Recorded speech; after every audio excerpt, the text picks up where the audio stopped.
Hello guys. आज हम anthropology discuss करेंगे। एंथ्रोपोलॉजी पेपर वन आता है, उसमें पेपर टू, दो पेपर्स आते हैं उसमें। और पेपर वन का पहले टॉपिक से स्टार्ट करते हैं। तो फर्स्ट टॉपिक क्या है? Let us see meaning, scope and development of anthropology. What is anthropology? Anthropology is, हम होलिस्टिक स्टडी करते हैं ह्यूमन की। हम ह्यूमन बीइंग को बायोलॉजिकली स्टडी करते हैं। हम उसको हम इसमें इसको सोशल कल्चरली स्टडी करते हैं, हम कल्चर की स्टडी करते हैं। ओके। और एंथ्रोपोलॉजी बेसिकली एक होलिस्टिक सब्जेक्ट है जो कि डिफरेंट एस्पेक्ट्स को स्टडी करता है। डिफरेंट ये एंथ्रोपोलॉजी बाकी सब्जेक्ट से डिफरेंट कैसे है? क्योंकि हर एक सब्जेक्ट में वो एक एक एस्पेक्ट को कवर करता है।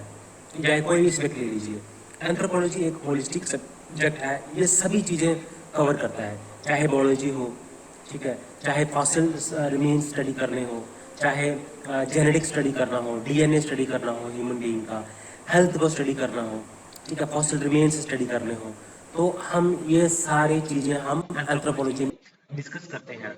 इसके अलावा सोशल कल्चरल एस्पेक्ट भी हम एंथ्रोपोलॉजी में डिस्कस करते हैं, जिसमें आता है हम जो डिफरेंट सोशल इंस्टीट्यूशंस हैं, चाहे वो मैरिज को ले लीजिए, चाहे आप फैमिली को ले लीजिए, चाहे आप किनशिप, किनशिप का मतलब होता है रिश्तेदारी, तो उसको ले लीजिए, है ना।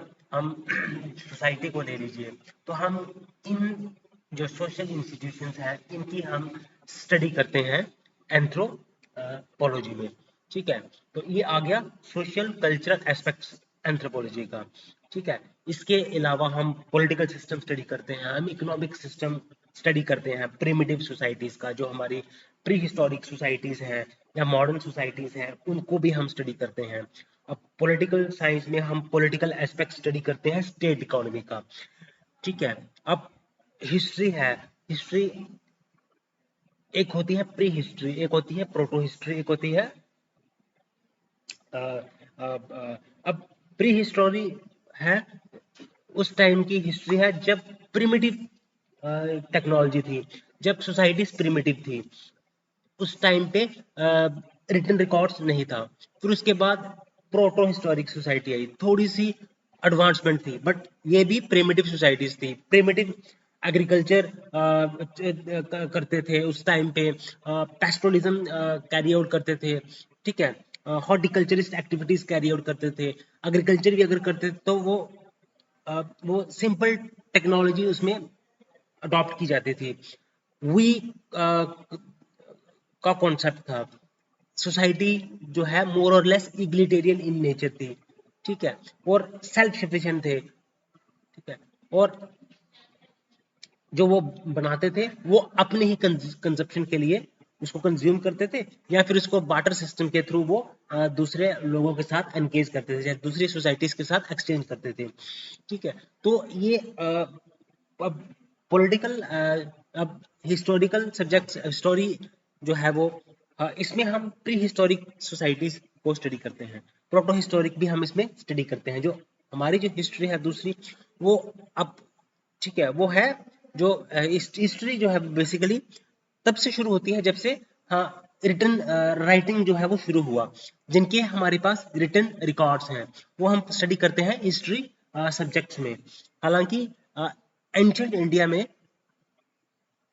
हम लोग इंडस वैली सिविलाइजेशन को भी स्टडी करते हैं, हम प्रोटो हिस्ट्री भी स्टडी करते हैं, ठीक है। बट हिस्ट्री बेसिकली उस टाइम पीरियड से स्टडी की जाती है जब हमारे पास रिटन रिकॉर्ड आना शुरू हो गए थे। उसके पहले क्या था, रिटन रिकॉर्ड्स नहीं थे, तो जो टेक्नोलॉजी थी, जो इंफॉर्मेशन थी, जो सोसाइटी थी, वो जो रिचुअल्स थे, सिस्टम्स थे, या फिर जो रिलीजियस प्रैक्टिसेस थी, वो ओरली ट्रांसमिट होती थी एक जनरेशन से दूसरी जनरेशन में, ठीक है।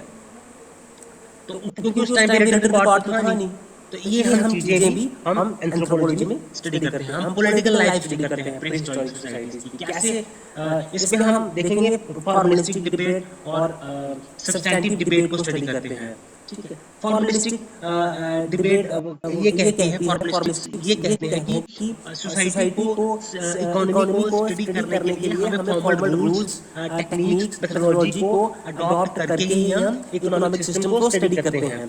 लेकिन ऑन द अदर हैंड जो सब्सटैंटिविस्ट्स हैं वो ये कहते हैं कि अगर हमने इकोनॉमी को स्टडी करना है तो उसको हमें उस सिंपल उसमें रूल्स, टेक्नोलॉजी जो माइक्रो इकोनॉमिक्स है या मैक्रो इकोनॉमिक्स टेक्निक्स है, टर्म्स है, उनको स्टडी करने की जरूरत नहीं है, क्योंकि प्रिमिटिव इकोनॉमीज में इन इन जो टेक्निक्स की रेलेवेंस ना के बराबर होती थी। ठीक है, तो हम इसमें मैं आपको बताने की कोशिश कर रहा हूँ कि एंथ्रोपोलॉजी एक होलिस्टिक सब्जेक्ट है। इसमें हम हिस्ट्री भी पढ़ते हैं, इसमें हम पॉलिटिकल साइंस भी पढ़ते हैं, इसमें हम ज्योग्राफी भी स्टडी करते हैं, इसमें हम बायोलॉजी भी स्टडी करते हैं, चाहे वो जेनेटिक्स स्टडी कर लीजिए या फिर वो पैलियो एंथ्रोपोलॉजी कह लीजिए। ठीक है, जिसमें हम फॉसिल एविडेंसेस हैं जो हमारे फोर फादर्स हैं उनकी उनके जो रिमेन्स हैं वो हमें जो डिस्कवर हुए हैं उनकी स्टडी करते हैं। तो हम उनके रिमेन स्टडी करके हम उनकी फिजिकल ऑटोनॉमी उनको स्टडी करने की कोशिश की जाती है। हम रिमेन स्टडी करते हैं, उससे हमें उस प्री हिस्टोरिक टाइम के कल्चर का हमें जानकारी मिलती है। ठीक है, तो हम ये आ गया एंथ्रोपोलॉजी। अब इसका मीनिंग भी मैंने डिस्कस किया, इसका मैंने स्कोप भी आपको डिस्कस किया और इसकी डेवलपमेंट भी कैसी हुई। ठीक है, तो अब मैं इमैनुअल कांट थे। ठीक है, इमैनुअल कांट थे, उन्होंने एक जर्मन के फिलोसोफर थे, इन्होंने एक बुक को पब्लिश किया जिस बुक का नाम था एंथ्रोपोलॉजी। ठीक है, ओके, देन उसके बाद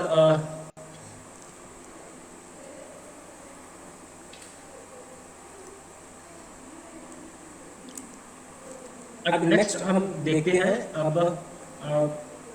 अब रिलेशनशिप क्या है एंथ्रोपोलॉजी का दूसरे सब्जेक्ट्स के साथ, रिलेशनशिप क्या है। अब दूसरे सब्जेक्ट्स कौन कौन से हैं, इसमें सोशल साइंसेस आ जाता है, इसमें बिहेवियरल साइंसेस आ जाती हैं, इसमें लाइफ साइंसेस आ जाती हैं, इसमें मेडिकल साइंसेस आ जाती हैं, अर्थ साइंसेस आ जाती हैं, ह्यूमैनिटीज आ जाती हैं। तो वन बाय वन हम एंथ्रोपोलॉजी को रिलेट करेंगे बाकी सब्जेक्ट्स के साथ। अगर हम बात कर लें, हम सोशल साइंसेस से बात कर लें, अगर हम बिहेवियरल साइंसेस से बात कर लें, हम ह्यूमैनिटीज के साथ इसको अगर हम रिलेट करें। ठीक है, एंथ्रोपोलॉजी जो है वो हिस्ट्री से काफी कुछ चीजें सीखता है, सोशियोलॉजी से काफी कुछ चीजें सीखता है, पॉलिटिकल साइंस से काफी कुछ चीजें सीखता है। ठीक है, तो अब जैसे हिस्ट्री क्या है, हिस्ट्री बेसिकली क्या है, एक सोशल साइंस है, लेकिन एंथ्रोपोलॉजी क्या है, एंथ्रोपोलॉजी एक बायो सोशल साइंस है। ये डिफरेंस है हिस्ट्री और एंथ्रोपोलॉजी में। ठीक है, अब हम बात करते हैं सोशियोलॉजी की। सोशियोलॉजी क्या है, सोशियोलॉजी में हम क्या स्टडी करते हैं, इसमें हम स्टडी करते हैं, हम सोसाइटीज को स्टडी करते हैं, हम सोशल एस्पेक्ट्स को स्टडी करते हैं।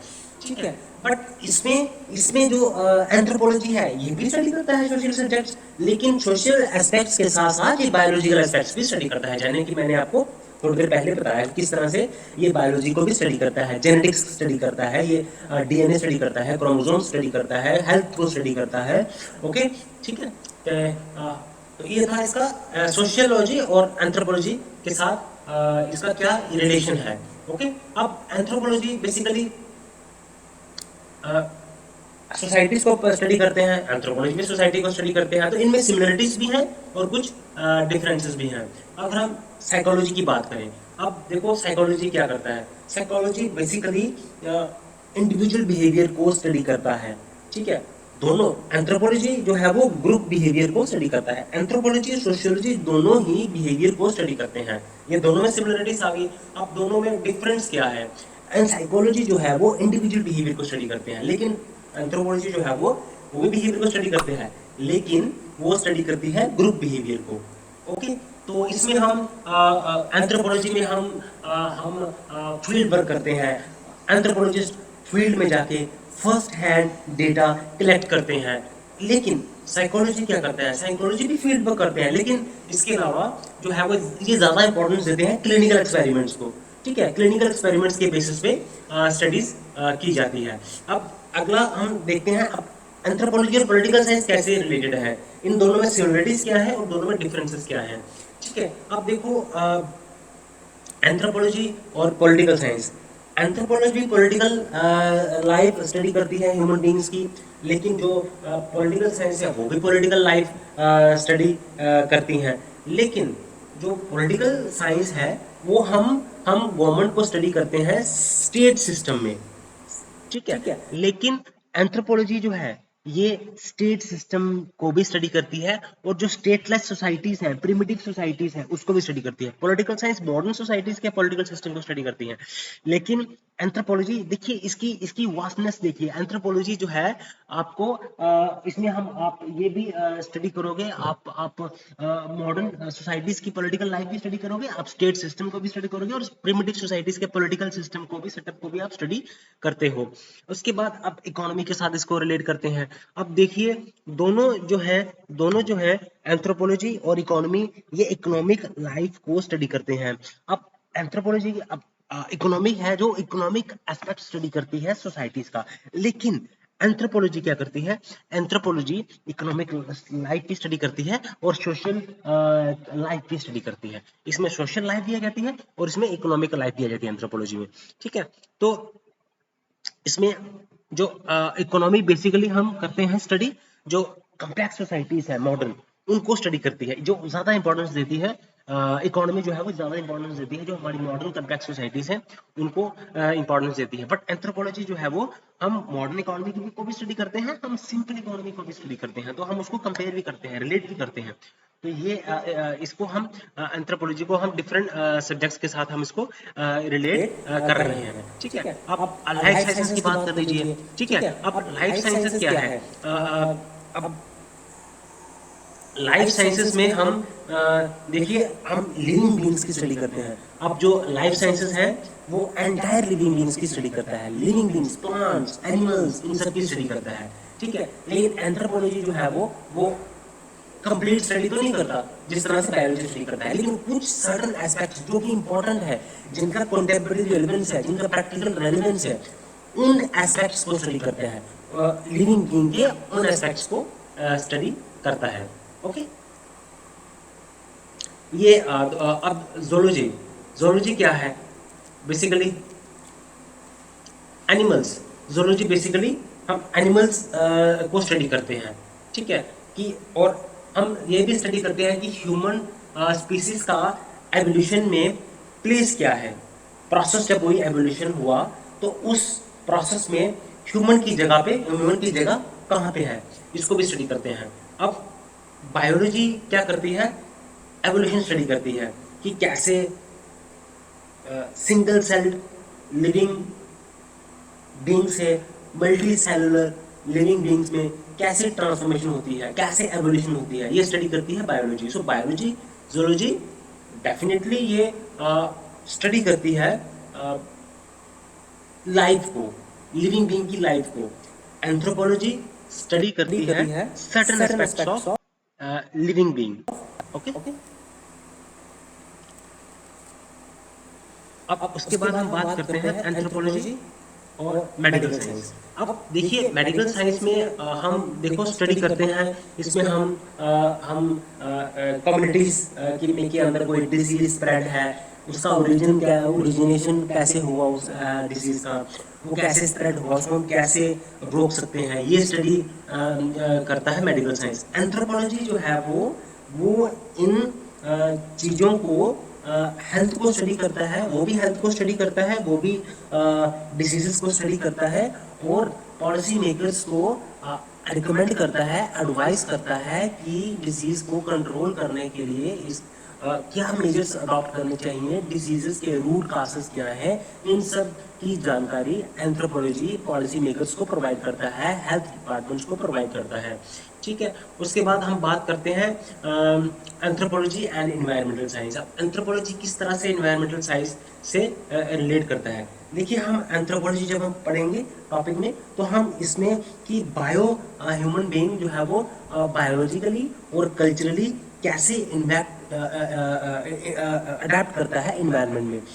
हम स्टडी करेंगे कि किस तरह से अडेप्टेशन होती है ह्यूमन बीइंग्स की हॉट क्लाइमेट में, और कोल्ड क्लाइमेट हो वो ह्यूमन लिविंग बीइंग कैसे अडेप्ट करता है अपने आप को कोल्ड क्लाइमेट के साथ, और हायर एल्टीट्यूड के साथ अपने आप को कैसे वो बायोकल्चरली कैसे वो अडेप्ट करता है, ये हम चीज़ें पढ़ते हैं एंथ्रोपोलॉजी में। और एनवायरनमेंट साइंस क्या है? एनवायरनमेंट साइंस बेसिकली एनवायरनमेंट का रोल क्या है, इकोलॉजी का रोल क्या है ह्यूमन बीइंग के ऊपर, कैसे दोनों इंटरेक्ट कर रहे हैं। दोनों देखो, एनवायरनमेंट एंथ्रोपोलॉजी भी स्टडी करता है, एनवायरमेंटल साइंस भी एनवायरनमेंट को स्टडी करता है, चाहे वो इक्वेटोरियल रीजन हो, ठीक है, चाहे वो पोलर रीजन हो, ठीक है। तो हर एस्पेक्ट्स की स्टडी करता है एंथ्रोपोलॉजी, ठीक है। जैसे अब उसके बाद आता है अर्थ साइंस। अब एंथ्रोपोलॉजी और अर्थ साइंसेस में सिमिलरिटीज क्या है और इन दोनों में डिफरेंस क्या है, ठीक है। मैं आपको बताऊं, जो एंथ्रोपोलॉजी है वो क्या करता है? एंथ्रोपोलॉजी रॉक्स की स्टडी करता है। हम देखो प्री हिस्टोरिक टाइम में हम टूल्स के बारे में स्टडी करेंगे, कैसे टूल्स में ट्रांसफॉर्मेशन कैसे हुई, कैसे पहले बड़े टूल्स होते थे, फिर उसके बाद उनके साइजेस कम होने लगे, फिर टूल्स पहले रफ टूल्स होते थे, उसके बाद टूल्स थोड़े से पॉलिश टूल्स आना शुरू हो गए, फिर उस थोड़े से टूल्स के साइजेस स्मॉल होते गए। हम इन चीज़ों की स्टडी करते हैं, रॉक्स की स्टडी करते हैं, ठीक है। तो हम एंथ्रोपोलॉजी में ये चीज़ स्टडी करते हैं, हम जियोलॉजी की स्टडी करते हैं, हम ज्योग्राफी की स्टडी करते हैं, ये हम चीज़ें हम एंथ्रोपोलॉजी की में पढ़ते हैं। अब अर्थ साइंसेस क्या है? अर्थ साइंसेस जो है, दोनों एंथ्रोपोलॉजी और अर्थ साइंसेस जो है वो अर्थ का एनवायरनमेंट के साथ और मैन का आपस में क्या रिलेशन है, ज्योग्राफी का और अर्थ का एनवायरनमेंट का, सोइल्स का रिलेशन है। क्योंकि हम आर्कियोलॉजिकल एंथ्रोपोलॉजी पढ़ते हैं, एंथ्रोपोलॉजी में हम स्टडी करते हैं मटेरियल रिमेन्स, जो जमीन के अंदर हमें मिलती हैं, स्टोन टूल्स मिले हैं, मटेरियल रिमेन्स मिले हैं, कल्चर रिमेन्स मिले हैं, स्केलेटन रिमेन्स मिले हैं। तो हम सोइल को स्टडी करते हैं, हम रिमेन्स को स्टडी करते हैं। तो ये पॉसिबल कैसे हुआ है? ये अर्थ साइंसेस की वजह से पॉसिबल हुआ है। तो एंथ्रोपोलॉजी अर्थ साइंसेस के कॉन्सेप्ट्स को अप्लाई करके आर्कियोलॉजिकल एंथ्रोपोलॉजी इन चीजों को स्टडी करते हैं, और प्री हिस्टोरिक पिक्चर को वो एक कंस्ट्रक्ट करने की कोशिश की जाती है, ठीक है।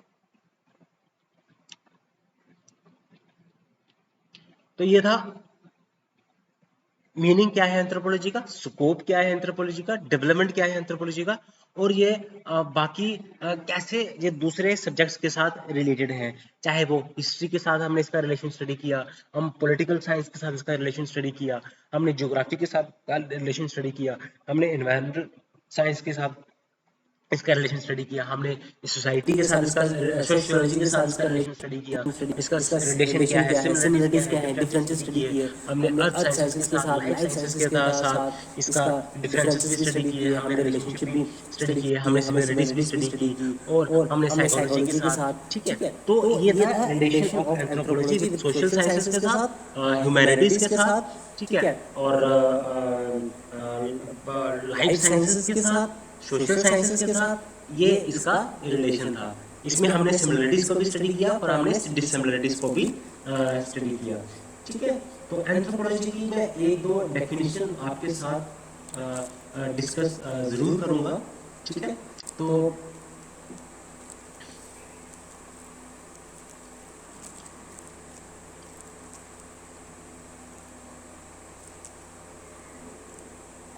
ओके, अब देखिए अरिस्टोटल है। अरिस्टोटल कौन थे? अरिस्टोटल का नाम एंथ्रोपोलॉजी अगर हम पढ़ रहे हैं तो अरिस्टोटल के बारे में ना पढ़े तो ये बात कुछ जमती नहीं है। तो पहले अरिस्टोटल कौन थे? अरिस्टोटल एक फिलोसोफर थे, ये ग्रीक के रहने वाले थे, ठीक है। और इन्होंने ये टर्म कॉइन किया था, एंथ्रोपोलॉजी के टर्म को कॉइन किया था, और उन्होंने डिफाइन भी किया, ठीक है। तो अरिस्टोटल ने कहा कि एंथ्रोपोलॉजी है क्या? एंथ्रोपोलॉजी बेसिकली एक गॉसिप है अराउंड द मैन, गॉसिप है अराउंड द मैन, और मैन जो है वो गॉसिपर है, जो कि अपने बारे में बात करता है। ये डेफिनेशन दी थी अरिस्टोटल। अरिस्टोटल कौन थे? ग्रीक के फिलोसोफर थे, ठीक है। तो इन्होंने टर्म कॉइन किया एंथ्रोपोलॉजी का, एंथ्रोपोलॉजी टर्म कॉइन किया और उसको डिफाइन भी किया। ये तो गॉसिप है अराउंड ह्यूमन मैन, और मैन जो है वो गॉसिपर है, जो कि अपने बारे में बात करता है, ठीक है।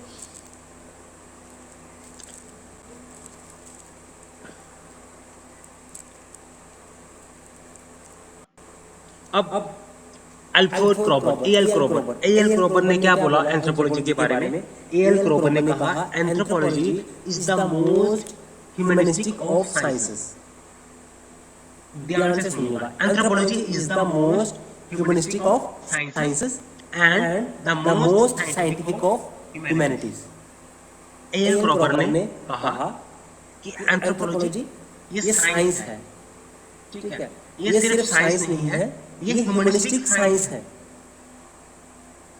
अगर हम साइंस में इसको एंथ्रोपोलॉजी को कैटेगराइज करते हैं तो एंथ्रोपोलॉजी सबसे ज्यादा ह्यूमनिस्टिक है। It is the most humanistic of all sciences. और अगर हम इसको ह्यूमनिस्टिक की कैटेगरी में रखते हैं तो ये मोस्ट साइंटिफिक है। Anthropology is the most scientific of all humanistic sciences, ठीक है। तो एंथ्रोपोलॉजी साइंटिफिक भी है, ह्यूमनिस्टिक भी है, ए क्रॉबर ने कहा था ये, ओके। तो रिलेशन विद अदर डिसिप्लिन हमने पढ़ा, relation with other discipline, social sciences को डिस्कस किया हमने, बिहेवियरल साइंसेस को डिस्कस किया, लाइफ साइंसेस को डिस्कस किया, मेडिकल साइंसेस को डिस्कस किया, अर्थ साइंसेस को डिस्कस किया और ह्यूमैनिटीज को डिस्कस किया, ओके।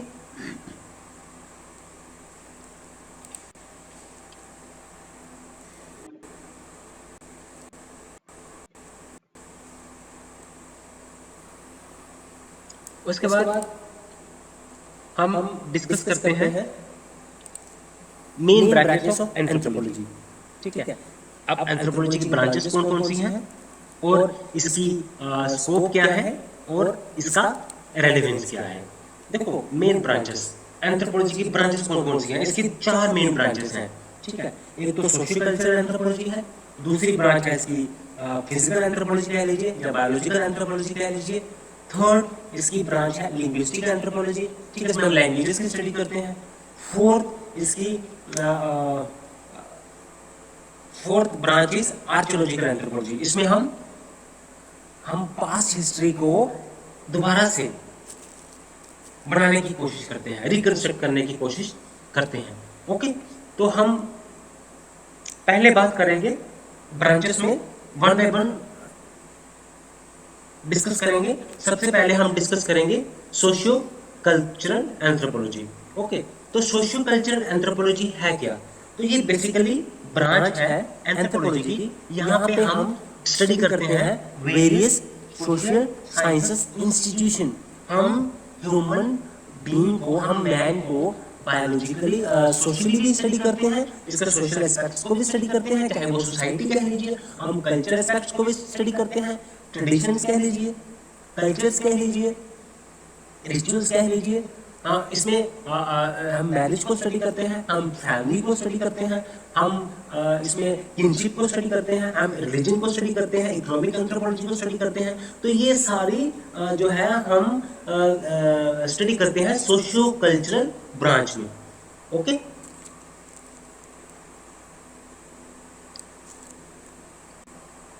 ओके गाइस,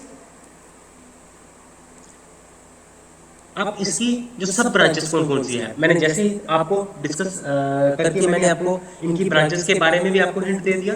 इसकी ब्रांचेस आती हैं, रिलीजियस एंथ्रोपोलॉजी इसकी ब्रांच है, सोशियो कल्चरल एंथ्रोपोलॉजी फर्दर इसकी जो सब ब्रांचेस हैं, ठीक है। उसमें हम क्या करते हैं, हम कैसे वो पहले ह्यूमन बीइंग सुपरनैचुरल पावर्स के ऊपर बिलीव करता था, कैसे वो उसके बाद फिर वो स्पिरिट्स की पूजा करता था। सबसे पहले वो एंसेस्टर्स की पूजा करता था, वो सुपरनैचुरल फोर्सेस की पूजा करता था, आत्माओं की पूजा करता था। उसके बाद फिर वो सूरज की पूजा करने लगा, मून की पूजा करने लगा, उसके बाद नदियों की पूजा करने लगा, ठीक है। आज के टाइम में भी हम जो रिवर गंगा है वो सेक्रेड है हिंदू के लिए, ठीक है। तो ये जो ये हम चीजें स्टडी करते हैं ये रिलीजियस एंथ्रोपोलॉजी में। उसके बाद हमारी आती है इकोलॉजिकल एंथ्रोपोलॉजी। इकोलॉजिकल एंथ्रोपोलॉजी भी इसकी सब ब्रांच है।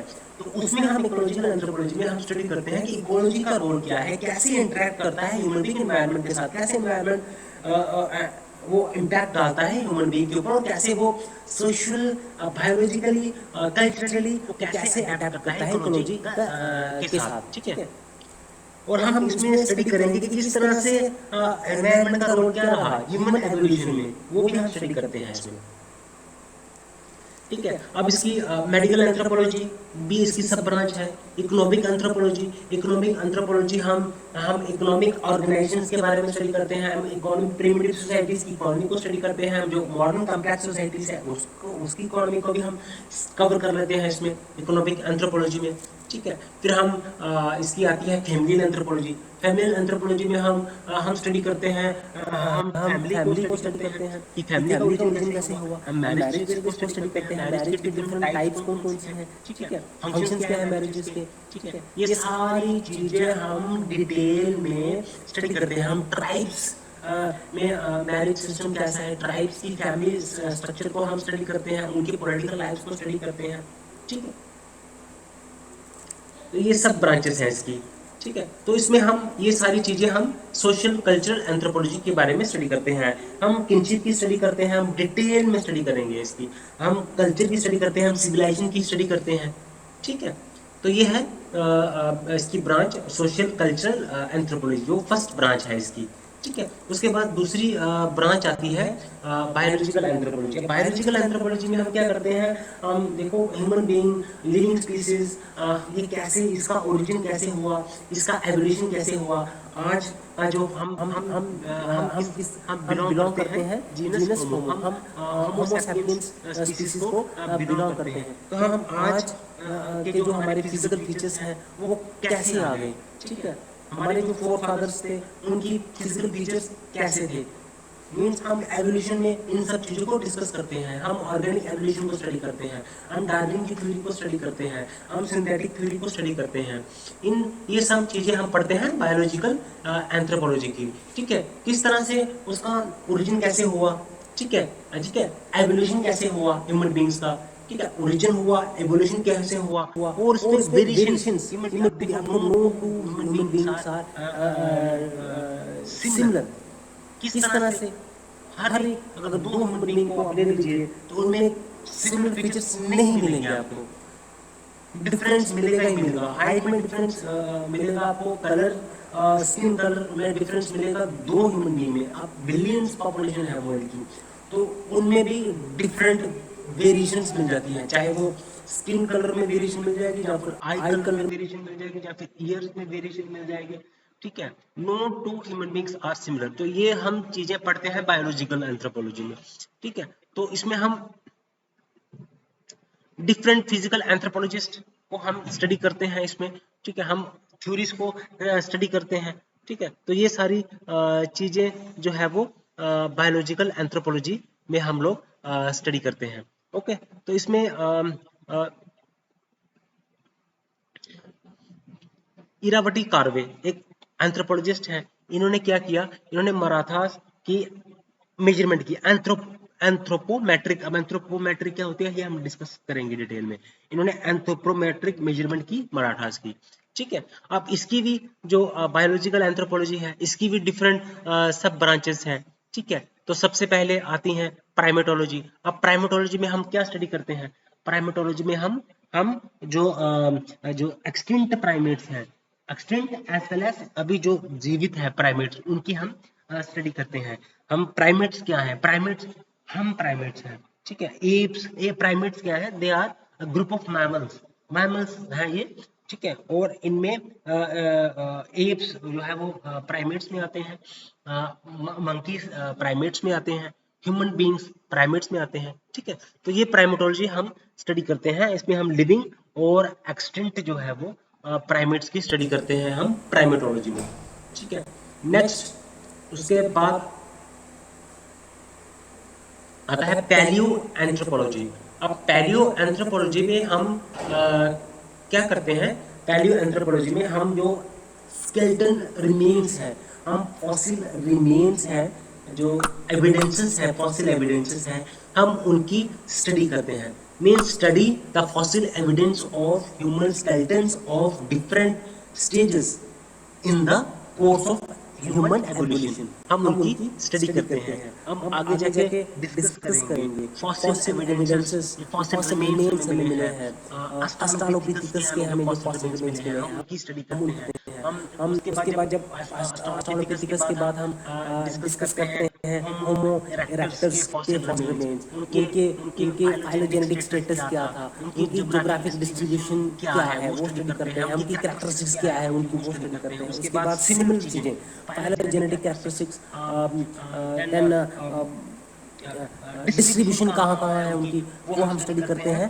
और निएंडरथल्स की हम स्टडी करते हैं। उसके बाद फिर हम सेम हम स्केलेटन रिमेन्स स्टडी करते हैं होमो सैपियंस की। तो ये सब चीजें हम पैलियो एंथ्रोपोलॉजी में स्टडी करते हैं, ठीक है। तो कौन कौन से बायो एंथ्रोपोलॉजी में कौन कौन से सब ब्रांचेस हैं, ठीक है। सबसे हमने प्राइमेटोलॉजी डिस्कस किया, प्राइमेट्स स्टडी करते हैं। पैलियो एंथ्रोपोलॉजी में हम लोग जो ह्यूमन स्केलेटन्स हैं उनकी स्टडी करते हैं और उनको समझने की कोशिश की जाती है, ठीक है। और बायोलॉजिकल एंथ्रोपोलॉजी में हम ह्यूमन जेनेटिक्स को स्टडी करते हैं। अब ह्यूमन जेनेटिक्स क्या है, हम जीन्स की स्टडी करते हैं, ठीक है। हम क्योंकि जीन्स हम इसमें जो किस तरह से फिजिकल कैरेक्टरिस्टिक्स कैसे इनहेरिट होती हैं, किस तरह से जीन्स जो है वो पास ऑन होती हैं ऑफस्प्रिंग को, वो हम स्टडी करते हैं ह्यूमन जेनेटिक्स में। तो ह्यूमन जेनेटिक्स इज आल्सो सब ब्रांच ऑफ बायोलॉजिकल एंथ्रोपोलॉजी। तो इसमें हम ह्यूमन जेनेटिक्स स्टडी करेंगे, हम इसमें मेंडेलियन जेनेटिक्स के प्रिंसिपल्स को स्टडी करते हैं, इसमें हम क्रोमोसोम्स की स्टडी करते हैं, इसमें हम chromosomal aberration, numerical and structural chromosomal aberrations को स्टडी करते हैं, हम डिफरेंट डिसऑर्डर्स को स्टडी करते हैं, उसके काजेस क्या क्या हैं, ठीक है, और उसकी थेरेपी क्या है उनके लिए, उनकी ट्रीटमेंट क्या है, ये सारी चीजें हम ह्यूमन जेनेटिक्स में स्टडी करते हैं, हम बायोलॉजिकल एंथ्रोपोलॉजी के अंडर में स्टडी करते हैं, ठीक है। और ये थर्ड जो है ये भी एक इम्पॉर्टेंट ब्रांच है, आर्चियोलॉजिकल एंथ्रोपोलॉजी। आर्चियोलॉजिकल एंथ्रोपोलॉजी हमारे जो एंसेस्टर्स जो ह्यूमन थे, हमारे जो एंशिएंट ह्यूमंस थे, उनके जो रिमेन्स रह गए हैं, ठीक है, वो सॉइल के अंदर हो, जहाँ पे वो रिसाइड करते थे, चाहे वो केव्स में रिसाइड करते हो, चाहे वो उन्होंने खुद की बनाई हुई शेल्टर्स में रिसाइड करते हो, ठीक है। तो वो जो रिमेन्स छोड़ के गए हैं, हम कल्चरल मटेरियल रिमेन्स जो छोड़ के गए हैं, चाहे वो टूल्स कह लो, ठीक है, जैसे हम palaeolithic period, Mesolithic period, Neolithic period, आगे जैसे और पीरियड्स आते हैं, हम स्टोन एज के, ये सारी कैटेगरीज हैं स्टोन एज, हम स्टोन एज को स्टडी करते हैं। ये सब चीजें हम जो हम प्री हिस्टोरिक कल्चर को स्टडी हम करते हैं, वो हम स्टडी करते हैं अंडर आर्चियोलॉजिकल एंथ्रोपोलॉजी। तो जितना भी हमारा जो पास्ट कल्चर है, जो हमारे एंशिएंट ह्यूमंस के जो रिमेन्स हैं, जो रिमेन्स लेफ्ट हैं, जो उनके बारे में हम स्टडी करते हैं। तो ये ब्रॉड फील्ड है, आर्कियोलॉजी का एक ब्रॉड फील्ड है आर्कियोलॉजिकल एंथ्रोपोलॉजी, ठीक है। तो वर्ड एंथ्रोपोलॉजी, आर्कियोलॉजी जो है, इसको ये ग्रीक वर्ड से ड्राइव हुआ है, आर्कियोस, ARKHAIOS, आर्कियोस। ये दो वर्ड से बना हुआ है, एक है आर्कियोस, आर्कियोस का मतलब होता है एंशिएंट, पुराना, और लोगोस, लोगोस का मतलब होता है स्टडीज, ठीक है। तो archaeology consists of two Greek words, archeos, which means ancient, and logos means study. So archaeological है क्या, basically study of human activity in the past. Okay, तो हम आर्कियोलॉजिकल एंथ्रोपोलॉजी के अंदर, इसके अंदर भी डिफरेंट एरियाज आते हैं। इसमें भी हम पैलियो एंथ्रोपोलॉजी को स्टडी करते हैं। पैलियो एंथ्रोपोलॉजी को हम क्या करते हैं, इसमें हमने पहले डिस्कस किया प्राइमेटोलॉजी, ठीक है, फिर पैलियो एंथ्रोपोलॉजी, ठीक है। उसके बाद हमने पैलियो एंथ्रोपोलॉजी है, ठीक है, इसमें हम पैलियोलिथिक टाइम्स के जो स्केलेटन रिमेन्स है, या फिर जो ह्यूमन रिमेन्स है, कल्चरल रिमेन्स है, फॉसिल्स हैं, वो हम स्टडी करते हैं, ठीक है, प्राइमेटोलॉजी स्टडी करते हैं। फिर इसमें और आर्कियोलॉजिकल एंथ्रोपोलॉजी में हम लोग एनवायरनमेंट आर्कियोलॉजी भी आता है इसमें, ठीक है, पैलियो आर्कियोलॉजी भी आता है, एनवायरमेंटल आर्कियोलॉजी भी आता है, ठीक है। तो सेम हम स्टडी करते हैं एनवायरनमेंट का इम्पैक्ट क्या होगा मटेरियल रिमेन्स के ऊपर, तो वो हम कवर करते हैं एनवायरमेंटल आर्कियोलॉजी में। उसके बाद ठीक है हम इथनो आर्कियोलॉजी का कॉन्सेप्ट मैं आपको बताता हूँ। इथनो आर्कियोलॉजी क्या है, ये भी अंडर आती है आर्कियोलॉजिकल एंथ्रोपोलॉजी के अंडर आती है। एनवायरमेंटल आर्कियोलॉजी भी आर्कियोलॉजिकल एंथ्रोपोलॉजी के अंडर में आती है, ठीक है। तो इसमें हम क्या करते हैं, हम आर्कियोलॉजी में हम क्या करते हैं, इथनोग्राफी को मिक्स करते हैं, हम एथनोग्राफी को यूज करते हैं आर्कियोलॉजी में, ठीक है। इथनोग्राफी है क्या, इथनोग्राफी हम क्या करते हैं, इथनोलॉजी क्या है, हम कल्चर्स की एक सिंगल कल्चर को हम पकड़ते हैं, उसकी हम डिटेल में स्टडी कर लेते हैं, दैट इज कॉल्ड इथनोलॉजी। अब इथनोग्राफी क्या है, इथनोग्राफी में हम क्या करते हैं, कंपैरेटिव स्टडी करते हैं कल्चर्स की। तो जब हम आर्कियोलॉजी में जब हम इथनोग्राफी की कॉन्सेप्ट्स को अप्लाई करते हैं, जब हम कल्चर्स को स्टडी करते हैं, तो उसको हम बोलते हैं इथनो आर्कियोलॉजी। ओके,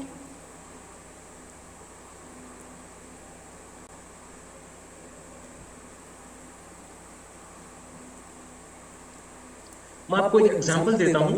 तो अब डोलादीरा क्या है बेसिकली, ये ये आर्कियोलॉजिकल साइट है ऑफ हड़प्पन सिविलाइजेशन, ठीक है। तो इनको मिला था यूनेस्को वर्ल्ड हेरिटेज साइट का इनको टैग मिला था। तो डोलादीरा क्या है, यूनेस्को वर्ल्ड हेरिटेज साइट है, और ये इंडस वैली सिविलाइजेशन की फर्स्ट साइट थी जिनको यूनेस्को वर्ल्ड हेरिटेज साइट का टैग मिला, डोलादीरा। तो ये चीजें हम जो डिफरेंट जो साइट्स हैं, चाहे वो पैलेयोलिथिक पीरियड की हो, चाहे वो दूसरे और पीरियड की हो, ठीक है, मेसोलिथिक पीरियड की हो या नियोलिथिक पीरियड की हो, इन सब पीरियड्स की जो साइट्स हैं, कल्चरल रिमेन्स हैं, स्टोन टूल्स हैं, उनकी आर्ट एंड क्राफ्ट है, उनके ईटिंग हैबिट्स हैं, उनके डांसिंग हैबिट्स, उनके हंटिंग एंड गैदरिंग एस्पेक्ट्स को हम स्टडी करते हैं। तो हम आर्कियोलॉजिकल एंथ्रोपोलॉजी में हम साइट्स की भी स्टडी करते हैं, ठीक है। तो हमने 3 ब्रांचेस डिस्कस कर दी। अब इसके बाद आता है लिंग्विस्टिक एंथ्रोपोलॉजी। अब लिंग्विस्टिक एंथ्रोपोलॉजी क्या है, इसमें हम लैंग्वेजेस की स्टडी करते हैं, क्योंकि लैंग्वेज एक इम्पॉर्टेंट मीन्स है to transfer culture from the ancient society to the modern society. तो इसके जरिए ही, लैंग्वेज के जरिए ही हम अपने कल्चर को प्रिजर्व करते हैं। प्रिजर्व करने में बहुत ज़्यादा योगदान देता है, क्योंकि हम कोई भी फार्मूला है, मेडिकल फार्मूला है, कोई भी हेल्थ फार्मूला है, ट्राइबल का कोई फार्मूला है, कोई हर्बल मेडिसिन है, उसको जो हम लैंग्वेज के जरिए हम उसको रिकॉर्ड, उसका रिटन फॉर्म में लिख दें, उसका बुक में रिटन में उसका फॉर्मूला लिख दें, तो हमारी रिचुअल्स है, हमारी ट्रेडिशन है, जब हम उसको लैंग्वेज में को इस्तेमाल करके हम उसका रिटन की फॉर्म, उसका रिकॉर्ड बना दें, तो हम उसको प्रिजर्व कर सकते हैं। तो लैंग्वेज एंथ्रोपोलॉजी, लिंग्विस्टिक एंथ्रोपोलॉजी भी एक इम्पॉर्टेंट एस्पेक्ट है इथनोलॉजी को स्टडी करने का, डिफिजन को स्टडी करने। डिफिजन क्या है, हम थॉट्स हम स्टडी करेंगे एंथ्रोपोलॉजिकल थॉट्स में, ठीक है। हम इसमें लिंग्विस्टिक एंथ्रोपोलॉजी में हम स्टडी करते हैं कि किस तरह से लैंग्वेज कैसे, ऐसा नहीं कि लैंग्वेज कब डेवलप हुई लैंग्वेज, ठीक है, स्टार्टिंग में कैसे जो हमारे फोरफादर्स थे, वो एंसेस्टर्स थे, वो कैसे इंटरेक्ट करते थे, ठीक है। प्राइमेट्स जो है वो आपस में कैसे इंटरेक्ट करते थे, कैसे उनका लैंग्वेज डेवलप हुआ। लैंग्वेज की जब हम बात करते हैं तो हम उसको ब्रेन के साथ रिलेट करके देखते हैं। जिस तरह से प्राइमेट्स में डेवलपमेंट होते की ब्रेन की, तो उस तरह से क्या हुआ, साथ साथ में लैंग्वेज की ग्रोथ भी होती गई। लैंग्वेज का ओरिजिन भी हुआ, फिर उसके बाद फिर उसकी डेवलपमेंट भी हुई, और उसका फिर ट्रांसमिशन भी हुई across the globe, across the different parts of the world. तो हम इसमें लिंग्विस्टिक एंथ्रोपोलॉजी में हम क्या करते हैं, language deals with the study of languages, ठीक है। Okay,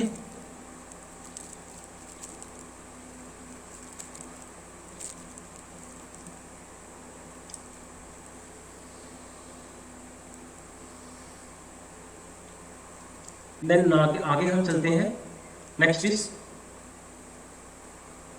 linguistic anthropology. ठीक है, हमने चार जो ब्रांचेस थी मेन, कौन कौन सी, सोशियो कल्चरल एंथ्रोपोलॉजी हमने डिस्कस किया। ठीक है, हमने आर्कियोलॉजिकल एंथ्रोपोलॉजी हमने डिस्कस किया, हमने लिंग्विस्टिक एंथ्रोपोलॉजी हमने डिस्कस किया। ठीक है, हमने फिजिकल एंथ्रोपोलॉजी हमने डिस्कस किया है। तो ये मेन जो है वो चार ब्रांचेस है किसकी, एंथ्रोपोलॉजी की। तो हर एक ब्रांच की फर्दर आगे सब ब्रांचेस है। ठीक है, ठीक है, इनको हम जैसे जैसे टॉपिक कवर करते जाएंगे, ये दोबारा से ये कॉन्सेप्ट्स, ये टर्म्स आपको दोबारा सुनने को मिलेगी।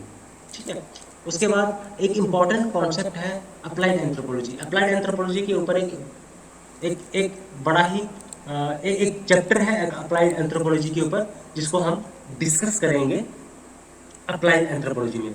अभी मैं आपको इसका ब्रीफ ओवरव्यू दे दूंगा, अप्लाइड एंथ्रोपोलॉजी है क्या। अब देखिए, अप्लाइड एंथ्रोपोलॉजी का जो कॉन्सेप्ट है वो किसने दिया, वो दिया था डैनियल जी ब्रिंटन ने। डी जी ब्रिंटन ही कह लीजिए, डैनियल जी ब्रिंटन ने इसका कॉन्सेप्ट किया था। उन्होंने एक पेपर लिखा था, द एम ऑफ एंथ्रोपोलॉजी। ठीक है, किन्होंने, डैनियल जी ब्रिंटन ने। तो इन्होंने अप्लाइड एंथ्रोपोलॉजी को अब अप्लाइड से मतलब क्या आप समझते होंगे, अप्लाइड क्या है। अप्लाइड मींस हम एंथ्रोपोलॉजी के कॉन्सेप्ट्स को, हम इनके जो थ्योरीज हैं, जो हम डेटा कलेक्ट करते हैं फील्ड वर्क में, हम उस डेटा को अप्लाई करते हैं टू सॉल्व सोसाइटी की प्रॉब्लम को हम सॉल्व करते हैं। सोसाइटी की जो प्रॉब्लम है, प्रिमिटिव सोसाइटीज की प्रॉब्लम है, ट्राइबल सोसाइटीज की प्रॉब्लम है, मॉडर्न सोसाइटीज की प्रॉब्लम है, हम जो एंथ्रोपोलॉजिकल डेटा है हमने जो कलेक्ट किया है पर्टिकुलर रीजन का, पर्टिकुलर सोसाइटी का, जब हमने एथनोलॉजी को स्टडी किया है, उसको हम अप्लाई करते हैं हम कम्युनिटी की प्रॉब्लम सॉल्व करने में। That is called applied anthropology. Applied anthropology concept किसने दिया था, डैनियल जी ब्रिंटन ने दिया था in his paper AIIMS of anthropology. ठीक है, अब देखिए, हमें आज हमने इस वीडियो में हमने कौन कौन से नाम आपको सुनने को मिले। आपको अरिस्टोटल का नाम सुनने को मिला, जिसने टर्म कॉइन की थी एंथ्रोपोलॉजी की। उसके बाद आपको नाम सुनने को मिला, इमैनुअल कांट का नाम सुनने को मिला। ठीक है, ठीक है, उसके बाद फिर आपको नाम सुनने को मिला ये डैनियल जी ब्रिंटन का। तो आपने केस स्टडीज भी पढ़नी है, एग्जाम्पल्स और केस स्टडीज भी कोट करनी है। टॉपिक को जब पढ़ना है तो केस स्टडीज भी साथ साथ में आपने डिस्कस करनी है, उसमें आपने पढ़नी है। ठीक है, इसमें एंथ्रोपोलॉजी की जो डेफिनेशंस हैं, जो स्कॉलर्स की डेफिनेशंस हैं, जो थिंकर्स की डेफिनेशंस हैं, उनको भी कोट करना है और उनको डिफाइन करना है और उनको उनकी इंटरप्रिटेशन भी लिखनी है अपनी लैंग्वेज में। ठीक है, तो हमने इन एंथ्रोपोलॉजिस्ट का हमने जिक्र किया। ठीक है, डैनियल जी ब्रिंटन, हमने अरिस्टोटल का डिस्कस किया, हमने इमैनुअल कांट का डिस्कस किया, और भी अलग ईबी टाइलर हैं। ठीक है, रैडक्लिफ ब्राउन है। ये हम धीरे धीरे इन थिंकर्स, जब हम आगे टॉपिक्स पढ़ते जाएंगे, किसने, एंथ्रोपोलॉजिस्ट ने कौन सा टॉपिक किया कवर, कौन सा थ्योरी प्रोवाइड की, कौन सी सोसाइटी की स्टडी की, ट्राइब्स की स्टडी की, कौन से विलेज की स्टडी की, ये चीज़ें हम डिस्कस करेंगे आने वाले टॉपिक्स में। ठीक है, तो ये हमने डिस्कस किया अप्लाइड एंथ्रोपोलॉजी। ओके गाइस, आगे देखते हैं आगे क्या है इसमें। अप्लाइड एंथ्रोपोलॉजी हम डिस्कस कर रहे थे। ओके, अब फ्रांस बॉस जो थे, जो कि अमेरिकन एंथ्रोपोलॉजिस्ट थे, इनको हम मॉडर्न एंथ्रोपोलॉजी का फादर भी कहा जाता है। Is often referred to as the father of modern anthropology. इन्होंने कहा कि रिसर्च मेथड्स को इम्प्लॉय करना चाहिए कम्युनिटी की प्रॉब्लम को सॉल्व करने के लिए। ठीक है, ओके, तो फ्रांस बॉस का नाम भी आपने सुना, कौन है, अमेरिकन एंथ्रोपोलॉजिस्ट थे, और जिनको फादर ऑफ मॉडर्न एंथ्रोपोलॉजी भी कहा जाता है। ठीक है, ओके, देन उसके बाद हम आगे एक और टॉपिक आता है एक्शन एंथ्रोपोलॉजी। अब एक्शन एंथ्रोपोलॉजी क्या है, सबसे पहले मैं आपको बताता हूँ कि एंथ्रोपोलॉजी जो है, एक्शन एंथ्रोपोलॉजी कॉइन किया था सोल टैक्स ने। ठीक है, तो सोल टैक्स ने दिया था। तो इन्होंने कहा कि जैसे हम एक्शन एंथ्रोपोलॉजी क्या है, एक्शन एंथ्रोपोलॉजी मींस आपने प्रॉब्लम सॉल्व करनी है, एंथ्रोपोलॉजिस्ट को ये नहीं रिकमेंडेशन नहीं देनी है सिर्फ, उसको फील्ड में जाके, सोसाइटी के अंदर जाके उसने खुद जाके प्रॉब्लम को सॉल्व करना चाहिए। बड़ी सारी जो सिचुएशंस में ह्यूमन वेलफेयर के लिए जो कुछ कर सकता है एंथ्रोपोलॉजिस्ट को खुद अपने हाथों में कमान लेनी चाहिए और वो सोसाइटी में जो प्रॉब्लम्स है उनको सॉल्व खुद जाके करना चाहिए। ये है काम एक्शन एंथ्रोपोलॉजिस्ट का। तो ये कॉन्सेप्ट दिया था सोल्टैक्स ने। ठीक है, आप आई होप कि आप डिफरेंट समझ गए होंगे अप्लाइड एंथ्रोपोलॉजी का और एक्शन एंथ्रोपोलॉजी का। ठीक है, अप्लाइड एंथ्रोपोलॉजी में हम डिफरेंट जो हम डेटा कलेक्ट करते हैं, ठीक है, हमने जो थ्योरीज बिल्ड की है, जो हमने स्टडीज की हैं, हमने जो फील्ड वर्क कैरी आउट किया हुआ है, ठीक है, हम उसको अप्लाई करते हैं किसके लिए, हम जो सोसाइटी की प्रॉब्लम है, चाहे वो सोसाइटी सिंपल की हो चाहे वो कम्प्लेक्स सोसाइटी हो, उनकी प्रॉब्लम्स को सॉल्व करने के लिए हम लोग अप्लाइड एंथ्रोपोलॉजी में हम जो डिफरेंट जो कॉन्सेप्ट्स हैं जो हमने बिल्डअप किए हैं, थ्योरीज बिल्डअप की हैं, उनका यूज करके हम सॉल्व करते हैं प्रॉब्लम। लेकिन एक्शन एंथ्रोपोलॉजी क्या बोलती है? एक्शन एंथ्रोपोलॉजी पॉइंट किया था सोल्टैक्स ने, ये कहती है कि एंथ्रोपोलॉजिस्ट को खुद इनिशिएट करना चाहिए, सोसाइटी के बीच में जाके उनकी वेलफेयर के लिए काम करना चाहिए, खुद अपने हाथों से उनकी प्रॉब्लम को सॉल्व करना चाहिए। ठीक है, तो ये डिफरेंस है एक्शन एंथ्रोपोलॉजी का अप्लाइड एंथ्रोपोलॉजी का। ठीक है, हमने किन किन मैं साथ साथ में आपको बताता जाऊंगा कि हमने किन किन के नाम आए एंथ्रोपोलॉजिस्ट के। ठीक है, वो आपको याद भी हो जाएंगे। सबसे पहले हम नाम आता है एरिस्टोटल का नाम हमने डिस्कस किया, हमें इमैनुअल कांट का नाम आया। ठीक है, फ्रांस बोस का नाम आया जो कि फादर है मॉडर्न एंथ्रोपोलॉजिस्ट के। ठीक है, और डैनियल जी ब्रिंटन का नाम आया जिन्होंने अप्लाइड एंथ्रोपोलॉजी का कॉन्सेप्ट दिया। सोल्टैक्स का नाम आया जिन्होंने कॉइन किया टर्म एक्शन एंथ्रोपोलॉजी को। ठीक है, तो ये 5-6 नाम आए हैं, इनको आपने आगे भी इनका जिक्र होएगा, इनके अलावा और भी। ठीक है, कई 100 एंथ्रोपोलॉजिस्ट हैं जिन्होंने एंथ्रोपोलॉजी में काम किया है। ठीक है, तो हमने 4 ब्रांचेस को हमने डिटेल में डिस्कस किया। ठीक है, एंथ्रोपोलॉजी अब क्यों, अगर हम इसका रिवीजन करें, हमने क्या क्या डिस्कस किया, हमने एंथ्रोपोलॉजी की हमने डिस्कस किया कि इसका मतलब क्या है। ठीक है, एंथ्रोपोलॉजी है क्या। ठीक है, कि हम एंथ्रोपोलॉजी को हम क्या बोलते हैं, इसको हम होलिस्टिक साइंस बोलते हैं। हम ये बोल सकते हैं होलिस्टिक साइंस, एंथ्रोपोलॉजी को हम क्या बोल सकते हैं, होलिस्टिक साइंस। ठीक है, हमने इमैनुअल कांट एक जर्मन फिलोसोफर थे। ठीक है, उन्होंने बुक लिखी, इस बुक का नाम था एंथ्रोपोलॉजी। ठीक है, फिर एल क्रॉबर थे। एल क्रॉबर ने क्या बताया कि ये सबसे साइंसेस में ये सबसे ह्यूमनिस्टिक है और ह्यूमनिस्टिक सब्जेक्ट्स में ये सबसे साइंटिफिक सब्जेक्ट है, ये कहा एल क्रॉबर ने। ठीक है, उसके बाद हमने और भी चीजें हमने डिस्कस की, इसका स्कोप क्या है। ठीक है, इसका नेचर क्या है एंथ्रोपोलॉजी का, हम क्या करते हैं, हम हमारा पर्सपेक्टिव क्या है। हमारा पर्सपेक्टिव बेसिकली हिस्टोरिकल पर्सपेक्टिव भी होता है, हमारा होलिस्टिक पर्सपेक्टिव भी होता है। हम इसमें हम बायोलॉजिकल एंथ्रोपोलॉजी स्टडी करते हैं, हम कल्चरल एंथ्रोपोलॉजी स्टडी करते हैं, हम रेसेस को स्टडी करते हैं, हम प्री हिस्टोरिक टाइम को स्टडी करते हैं, हम रिचुअल्स को स्टडी करते हैं। ठीक है, तो हम इसमें हमारा पर्सपेक्टिव सोशलिस्टिक भी पर्सपेक्टिव हमारा होलिस्टिक भी है, और हमारा पर्सपेक्टिव होलिस्टिक भी है, और हमारा हिस्टोरिकल पर्सपेक्टिव भी है। हमारा जो है वो इन्वेस्टिगेटिंग पर्सपेक्टिव भी है, हमारा अप्लाइड पर्सपेक्टिव भी है, और हमारा कंपैरेटिव पर्सपेक्टिव भी है। ठीक है, हम लोग क्या करते हैं, इन्वेस्टिगेट क्या करते हैं, हम लैंग्वेज को स्टडी करते हैं, हम सोशल कल्चरल एंथ्रोपोलॉजी स्टडी करते हैं, हम एपिडेमियोलॉजिकल एंथ्रोपोलॉजी। एपिडेमियोलॉजिकल एंथ्रोपोलॉजी क्या है, इसमें हम हेल्थ को स्टडी करते हैं और डिसीजेस को स्टडी करते हैं। जिसमें हम हेल्थ और डिसीजेस को स्टडी करते हैं उसको हम क्या क्या बोलते हैं, एपिडेमियोलॉजिकल एंथ्रोपोलॉजी। उसमें हम इकोलॉजिकल एंथ्रोपोलॉजी को स्टडी करते हैं, हम न्यूट्रिशनल एंथ्रोपोलॉजी को स्टडी करते हैं, हम फोरेंसिक एंथ्रोपोलॉजी को स्टडी करते हैं।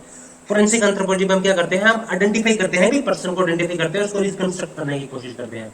तो ये है आइडेंटिफाई कर रहा एंथ्रोपोलॉजी, ये है हम इसका पर्सपेक्टिव देखें, हिस्टोरिकल पर्सपेक्टिव भी है, इसका कंपैरेटिव पर्सपेक्टिव भी है, इसका इन्वेस्टिगेटिव पर्सपेक्टिव भी है। इन्वेस्टिगेटिव पर्सपेक्टिव में एग्जांपल दे दीजिए, एक्चुअल क्या बोलते हैं उसको, नॉट आर्कियोलॉजिकल एंथ्रोपोलॉजी,